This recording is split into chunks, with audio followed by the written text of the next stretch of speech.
You mentioned Garrett Greene, your quarterback, and you look at some of these preseason predictions, and I'm looking at Pro Football Focus and their top 10 quarterbacks returning, and obviously it's Carson Beck and Quinn Ewers, and bam, there's Garrett Greene right there on that graphic. For those who haven't necessarily paid much attention to Garrett Greene or know a lot about him, what does he bring to the table, both as a player and as a leader for your team?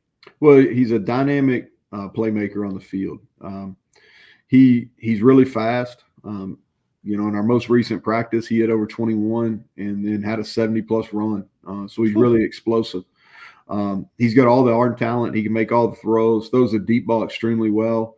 Talking about Pro Football Focus, the reason they're so high on him because his explosive play rate and his ability to be accurate downfield on explosive passes and explosive runs. He was one of the top in the country in explosive runs last year.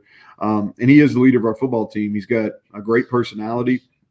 He understands athletics. I think that comes from his upbringing.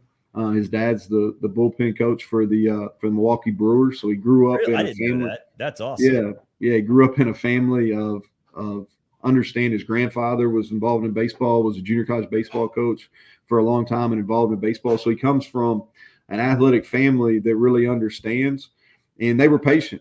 It didn't happen for him overnight. He really took over the reins as our starting quarterback with 3 games to go in 22, the year we talked about where we really struggled, and we won 2 of those games, and that just kind of rolled in to the success he had in 23.